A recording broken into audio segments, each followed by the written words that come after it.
Hello students, हम लोग chapter पढ़ रहे हैं जीवों में विविधता यानी डाइवर्सिटी इन ऑर्गेनिजम्स।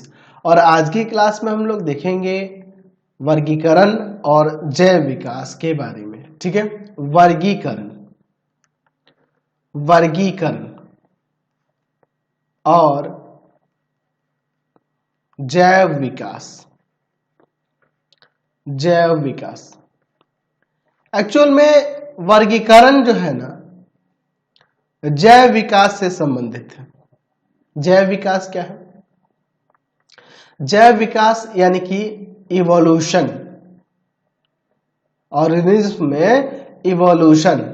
यहां जैव विकास का मतलब जीवों के अंदर होने वाले विकास से है। ठीक है, और यह विकास निरंतर चलते रहता है ना। ये समय के साथ साथ इसमें परिवर्तन भी आते रहते हैं। जैसे अगर मैं बात करूं एक मनुष्य की, तो आपने सुना होगा कि मनुष्य का पूर्वज चिंपैंजी रहा होगा। चिंपैंजी इसका पूर्वज है। तो चिंपैंजी पूर्वज है और चिंपैंजी ही विकसित होकर मनुष्य के रूप में परिवर्तित हो गया। हम लोग का माइंड ज्यादा डेवलप है इनकी अपेक्षा, यानी कि चिंपैंजी में क्या हुआ, विकास हुआ। और वही विकास ये ऐसा नहीं है कि ये अचानक से विकास हो गया होगा। इसके लिए इसको हजारों हजार साल लगे होंगे, लाखों साल लगे होंगे, तब ये जाके धीरे धीरे कई पीढ़ियां लग गई होंगी। इस चिंपैंजी की कई ऐसी पीढ़ियां लग गई होंगी, तब जाके ये एक मनुष्य के रूप में आया। तो ये कैसे हुआ, इसको थोड़ा समझ लेते हैं। देखिए, अगर हम लोग बात करेंगे 3.5 अरब वर्ष पहले की, तो उस समय में सिर्फ धरती पर सिर्फ सूक्ष्म जीव, एक कोशिकीय जीव ही थे। एक सरल एक कोशिकीय जीव ही था। एक कोशिकीय जीव।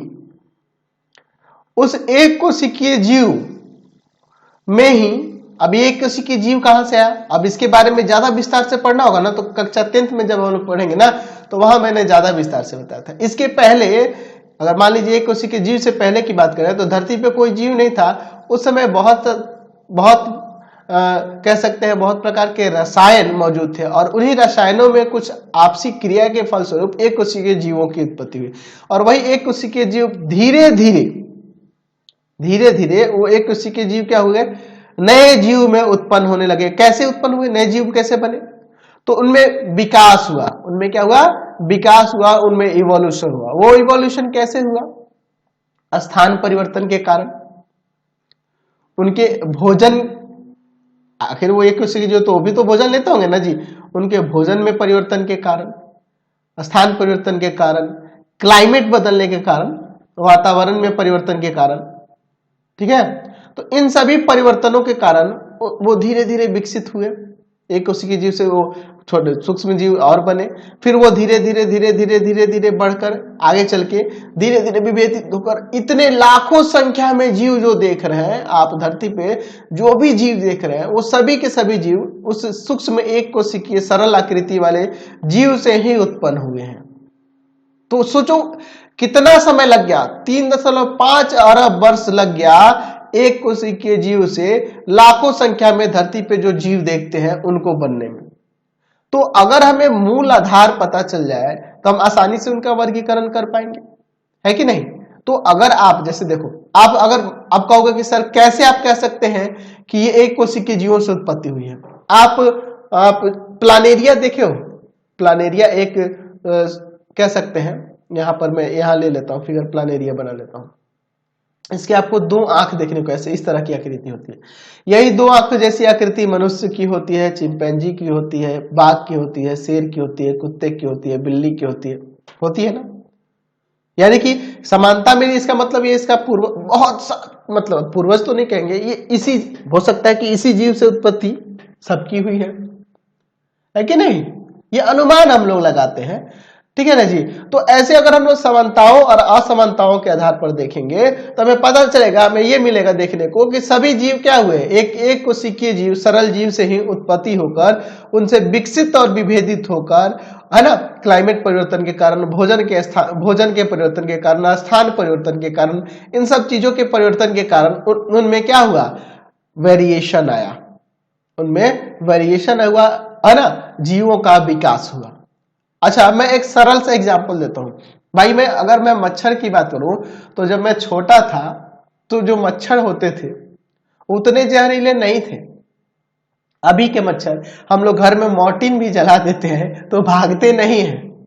आपने ये महसूस किया होगा, ऐसा क्यों? देखिए, मच्छर जो है, अब उनको क्या हुआ, जब मच्छर लगते हैं आप क्या करते हैं, मॉर्टिन जला देते हैं। आप ये काम लगभग 20 साल से कर रहे होंगे। अब इन 20 सालों में एक मच्छर की कई सारी प्रजातियां आई होंगी, क्योंकि ये एक मच्छर की उम्र 2 से 3-4 दिन तक की ही होती है। तो उन समय में सोचो इसकी कितनी नई प्रजातियां आई होंगी। वो जितनी भी प्रजातियां आई उनको सबको वो मॉर्टिन सूंघने को मिला, उनके अंदर गया, तो वो हमेशा उसके आदी होते गए और धीरे धीरे धीरे धीरे उसमें इस तरह से ढल गए कि वो मॉर्टिन अब जलाएंगे भी तो कोई फर्क नहीं पड़ेगा, क्योंकि वो उनके क्या आ गया, उनके जीन में वो आ गया। वो कहने का मतलब है उसी के अनुरूप ढल गए, क्योंकि उनमें विकास हुआ और विकास के उनमें परिवर्तन आ गया, और परिवर्तन आने से वो भाग नहीं रहे, मर नहीं रहे। आप जैसे आप कुछ भी कर लीजिए वो आपके घर में से जा नहीं रहे।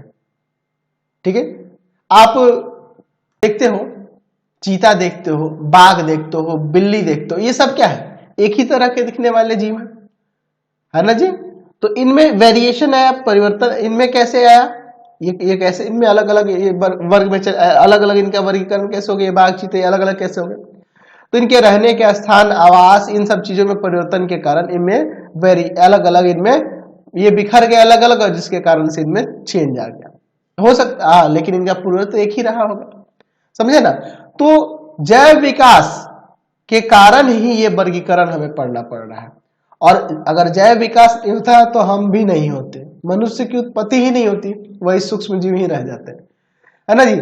आपने ये भी सुना होगा कि हम लोग के पूंछ हुआ करते थे, मनुष्य के, जाहिर सी बात हम चिंपैंजी थे, माने पूंछ, उसके पहले बंदर होंगे, पूंछ हुआ करते होंगे। वो पूंछ कैसे विलुप्त हो गए? वो देखिए, वो ऐसे अंग थे ना, पूंछ हमारे लिए क्या काम आता था। तो हम बंदर थे, पेड़ पे चढ़ते थे, हमें पीछे से कुछ मान लो पीठ खुजलाना या वैसे हम लोग जो भी उससे काम करते थे उस समय वो करते थे। लेकिन आगे चल के जब हम लोग में विकास हुआ तो हमें पूंछ की आवश्यकता नहीं थी, पूंछ की आवश्यकता नहीं थी, इसलिए आपके पूंछ गायब हो गए। तो वैसे अंग जिनकी आवश्यकता नहीं होती है वो कई पीढ़ियों के बाद वो धीरे धीरे धीरे धीरे विलुप्त होने लगते हैं, और ऐसे अंग जिनकी आवश्यकता होती है तो नए अंग वो फिर से निर्माण होने लगते हैं, ताकि वो आपके कार्य को दक्षता पूर्वक कर सके। अभी के मनुष्य के अंदर बात करें तो हम लोग सबसे ज्यादा मस्तिष्क का इस्तेमाल कर रहे हैं, तो हो सकता है कई ऐसी आगे पीढ़ियां आएंगी जिसके कारण हमारा मस्तिष्क और ज्यादा डेवलप हो जाएगा, और ज्यादा डेवलप हो जाएगा। अच्छा, एक अगर मनुष्य की ही बात करें, किसी भी जीव के अंदर बात करें, उसकी अगर शिशु की देखेंगे, शिशु जैसे मनुष्य कहीं कोई बच्चा ले लेते, छोटा बच्चा शिशु जो अभी जन्म लिया है, तो उसकी आप बनावट से, उसके शरीर की बनावट से उसके बारे में आप उसके बारे में पहले ही जान लेते हो, उनके पहले उसके सारे लक्षण आपको दिखाई देते हैं, और वही उसके क्या कहलाते हैं, मूल लक्षण होते हैं। ठीक है, और समय के साथ साथ क्या होता है, उसी के अनुरूप जरूरत के अनुसार उसके शारीरिक रचना में भी परिवर्तन आता है। आप एक बच्चे को देखिए, एक बड़े व्यक्ति को देखिए, और उसके बीच में एज में जब वो 10 साल का होगा तब देखिए, 20 साल का होगा तब देखिए, 30 साल का होगा तब देखिए, उसकी शारीरिक रचना में, बनावट में थोड़ा थोड़ा परिवर्तन आपको आने लगेगा, नजर आने लगेगा। ठीक है, तो उसी के अनुरूप परिवर्तन, यानी कि आपका शरीर या किसी भी जीव का शरीर, कोई भी जीव, उसके कार्य करने की जो दक्षतापूर्वक कार्य करने के लिए जो सही तरीका लगेगा उसके अनुरूप आपका शरीर ढलने लगता है, उसी के अनुरूप आपका शरीर बन जाता है।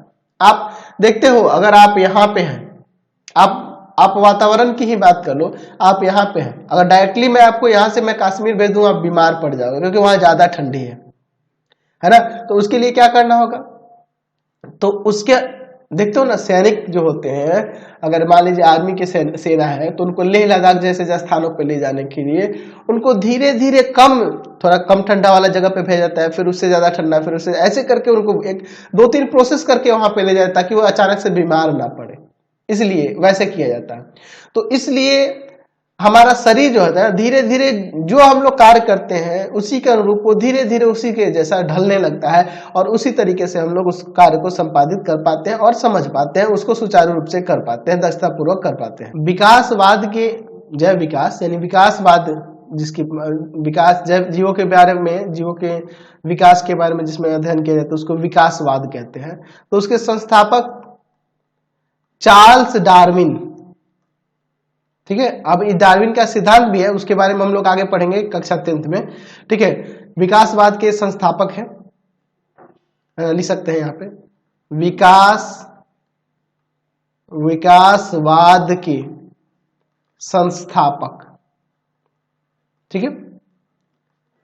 चार्ल्स डार्विन ने 1859 में अपने एक पुस्तक में, है ना, अपने कह सकते हैं विकासवाद के सिद्धांत को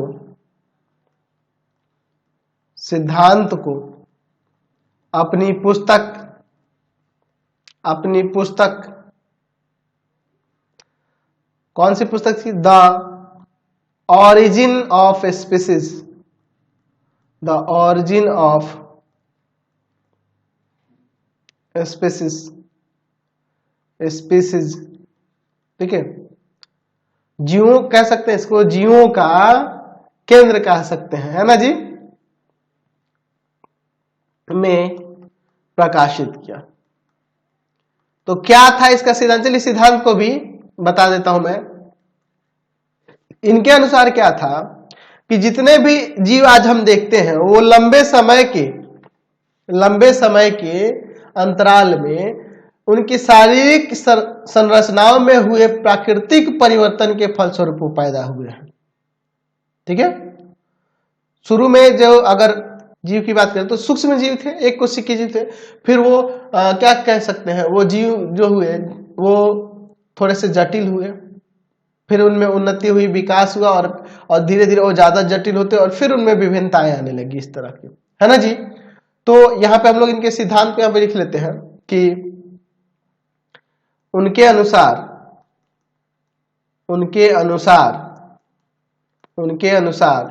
जो जीव आज हम देखते हैं वे लंबे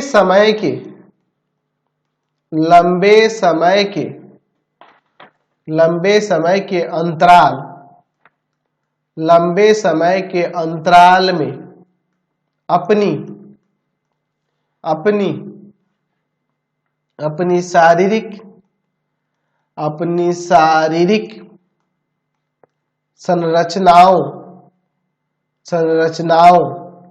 अपनी शारीरिक संरचनाओं में हुए प्राकृतिक परिवर्तनों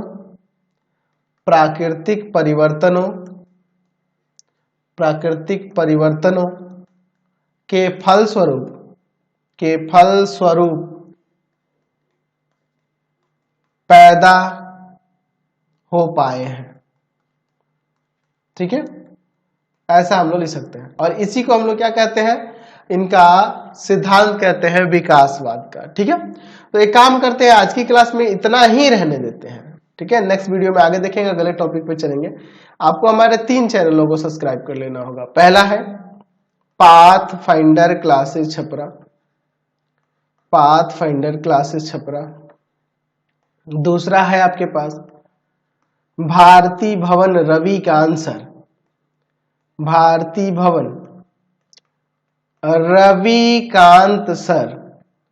और तीसरा चैनल है Ravikant sir RD Sharma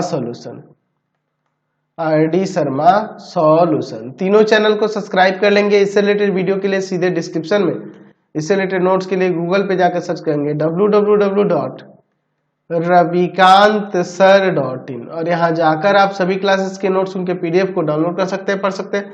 Instagram और फेसबुक पे जाकर पाथफाइंडर क्लासेस छपरा को लाइक एंड फॉलो करना नहीं भूलेंगे। Thanks for watching the video. Comment करके जरूर बताएं कि हमारे चैनल की वीडियोज आप सभी को कैसे लगते हैं। Thanks for watching.